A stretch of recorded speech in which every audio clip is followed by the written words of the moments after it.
الحمد لله حمدا كثيرا طيبا مباركا فيه كما يحب ربنا ويرضاه. وصلى الله وسلامه على نبينا محمد وعلى اله واصحابه ومن تبعهم بإحسان الى يوم الدين. وبعد, kita melanjutkan sedikit lagi. Terakhir, masalah waktu niat. Para ulama kita menjelaskan bahwa waktu niat adalah di awal ibadah atau sebelumnya sedikit. Jadi mereka menyatakan bahwasanya niat itu waktunya ketika seseorang hendak melakukan ibadah atau sebelumnya sedikit. Jadi misalkan kalau seseorang dia berniat di pagi hari, misalkan dia mau sholat zuhur, maka dalam hal ini niatnya tersebut belum dianggap niat, karena waktu atau jangka waktu pelaksanaannya ini masih lama. Maka dari itu para ulama kita mengatakan bahwasanya niat itu dibutuhkan ketika hendak mengamalkan ibadah tersebut atau sebelumnya sedikit. Ya, sebelumnya sedikit. Nah, lalu bagaimana dengan niat puasa Ramadan? Ya, di mana Nabi Shallallahu Alaihi Wasallam menyebutkan bahwasanya siapa yang dia tidak berniat pada malam harinya la siyam, maka tidak ada puasa baginya. Nah, dalam hal ini terdapat pengecualian dari waktu melaksanakan niat tersebut. Secara hukum asal, waktu pelaksanaan niat tersebut adalah di awal ibadah atau sebelumnya sedikit. Kecuali terdapat keterangan, kecuali terdapat nas, baik itu dari Al-Quran maupun dari As-Sunnah, yang menyatakan yang berbeda dari hukum asalnya, maka diamalkan sesuai dengan apa yang tersebut di dalam nas atas pengecualian pelaksanaan amal tadi. Kalau misalkan tidak ada nas, maka hukumnya kembali kepada hukum asalnya. Ya, karena Allah Subhanahu wa taala mengatakan, ya alladzina amanu aqimis shalah. Wahai orang-orang beriman, tegakkanlah kamu salat. Atau dalam hadis Nabi sallallahu alaihi wasallam yang lain, idza qumtum ila shalah faghsilul wudu. Idza qumtum ila shalah faghsilul wudu. Apabila kalian hendak melaksanakan salat, berarti harus ada niat. Ya, maka hendaknya dia menyempurnakan wudu. Maka berdasarkan hadis ini dan juga dalil yang lain, para ulama kita menyatakan bahwasanya waktu pelaksanaan niat itu ketika seseorang hendak melaksanakan amal tersebut. Itu amal yang hendak dia lakukan. Apakah itu sholat, apakah itu haji, apakah itu umrah, atau yang lainnya dari amal-amal ibadah. Maka pelaksanaan niat tersebut yaitu ketika dia hendak melaksanakan amal tadi.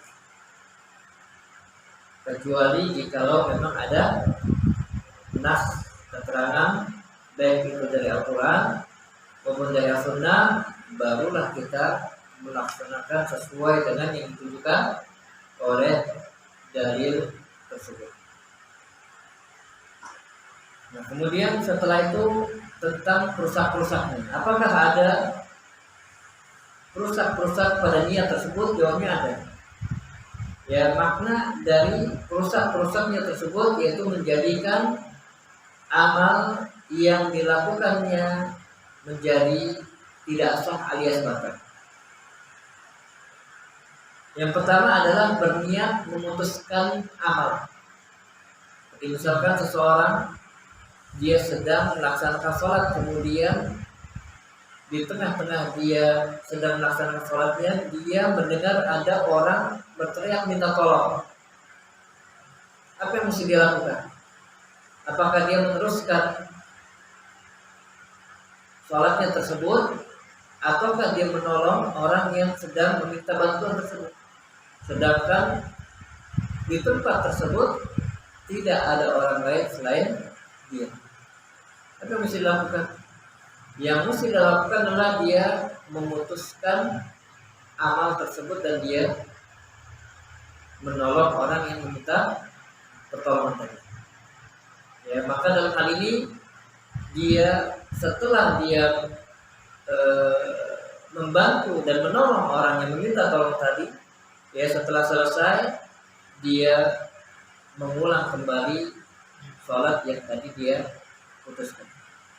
Ya, karena dalam hal ini dia telah berniat memutus amal sholat tersebut dalam rangka untuk menolong orang lain.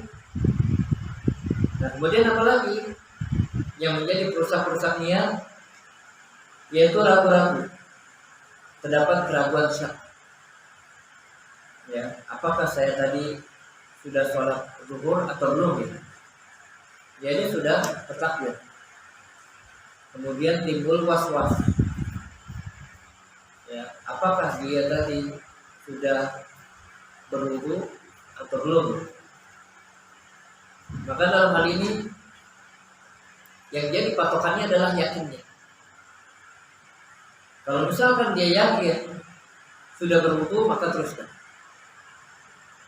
Kalau misalkan dia yakin bahwa dia belum berwudu, berarti sholatnya batal. Dan ini nanti akan dibahas pada faedah yang kedua. Ya, faedah al-yakin la yazulu bisa. Tapi ragu-ragu ini dapat merusak niat. Kemudian apalagi yang ketiga adalah berkeinginan kuat untuk memutuskan amal tersebut. Sudah berazam dia. Ya, kalau berkeinginan kuat berarti semenjak dia belum melaksanakan amal tersebut, dia sudah berazam. Ya, dia sudah berazam, dia akan meninggalkan. Maka dalam hal ini amal yang dia lakukan batal. Ya, amal yang dilakukan tidak sah. Ya, karena dia sendiri telah merusak niatnya. Nah, kemudian tempat niat itu di mana? Tempat niat itu di qalbu atau di hati. Ya, para ulama telah sepakat bahwasanya mahalun niyat al-qalb. Tempat niat itu hati. Walaupun sebagian ulama menyatakan boleh bagi seseorang melafazkannya, akan tapi ini butuh dalil. Ya, ini butuh dalil. Karena niat sendiri ya masuk ke dalam bentuk ibadah, dan ibadah butuh dalil. Ya, butuh dalil. Maka dalam hal ini yang kuat dari pendapat para ulama bahwasanya niat itu tempatnya di hati. Adapun melafazkannya, sebagian ulama mengatakan itu adalah perkara bid'ah atau perkara yang diadakan dalam urusan agama Allah. Ya, seperti misalkan sholat. Kalau misalkan mereka mengatakan bahwasanya orang yang sholat ini butuh melafazkan niat dalam rangka untuk menguatkan niatnya, maka kita lihat, kita tanya, Adakah Nabi Sallallahu Alaihi Wasallam mengajarkan hal itu, ataukah Nabi Sallallahu Alaihi Wasallam melakukan hal itu? Ya, apakah pernah Nabi Sallallahu Alaihi Wasallam melafazkan niat? Jawabnya tidak ada nas sama sekali dari Nabi Sallallahu Alaihi Wasallam yang melafazkan niat. Adapun sebagian mereka yang mengkiaskannya dengan talbiyah, maka dalam hal ini yaitu para ulama kita mengatakan bahwa kias tersebut adalah kias ma'al farik. Ya, kias yang berbeda dari asalnya.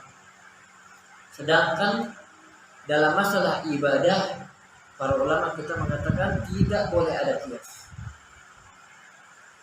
Ya, sebagaimana ucapan Imam Ahmad bin Hanbal rahimahullah taala dalam kitab Ushul Sunnah, di mana beliau mengatakan la qiyasa fil ibadah.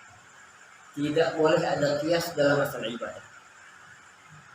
Ya, tidak boleh ada kias dalam masalah ibadah. Maka dari itu, ketika para ulama membahas masalah kias dalam cabang ilmu usul fikih, mereka tidak memasukkan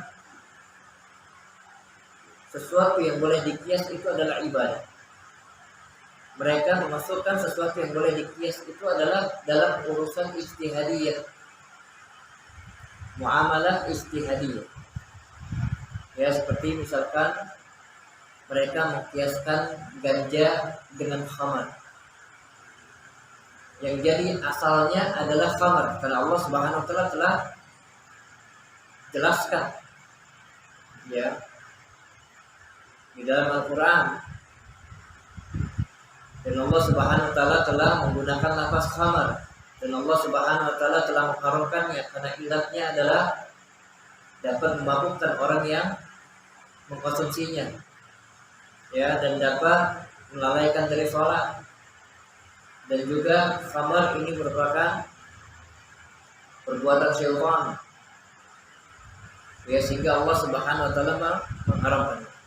Nah, kemudian berjalanlah waktu, ya, sehingga muncullah sesuatu yang sifatnya berkembang. Sebagian orang menggunakan sesuatu yang berbeda, seperti misalkan ganja. Dan ketika dikonsumsi ternyata dia memiliki ilat yang sama dengan khamar. Maka dalam hal ini para ulama menetapkan bahwasanya hukum ganja ini sama dengan hukum khamr, dikarenakan ilatnya sama, yaitu sama-sama memabukkan. Maka hukum ganja juga haram sebagaimana hukum khamr.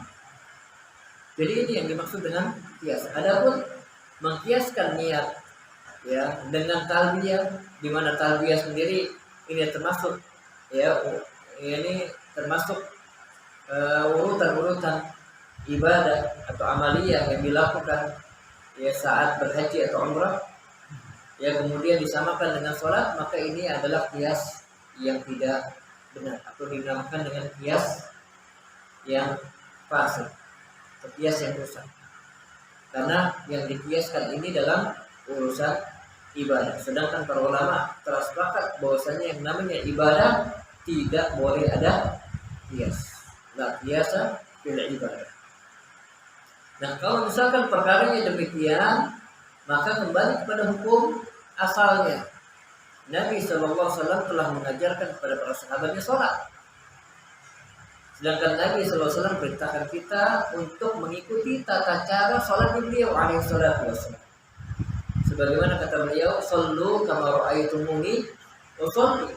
Sholatlah kalian sebagaimana kalian melihat aku sholat.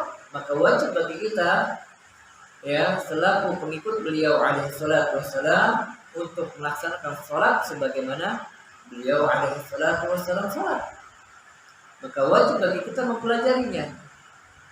Dan kita lihat riwayat-riwayat dan hadis-hadis yang terkait dengan masalah sholat. Adakah satu riwayat dari beliau alaihi salatu wassalam beliau pernah melafazkan lafaz niat tersebut ketika hendak melaksanakan sholat? Jawabnya tidak ada. Ya, apakah para sahabatnya radhiyallahu anhum ajma'in ada yang mengajarkan para tabi'in lafaz niat tersebut? Jawabnya tidak ada. Nah, kalau misalkan memang sudah tidak ada, maka tidak perlu kita kerjakan. Ya, cukuplah yang namanya niat itu ditetapkan di dalam apa? Di dalam hati. Dan ini sepakat para ulama bahwasanya tempat niat adalah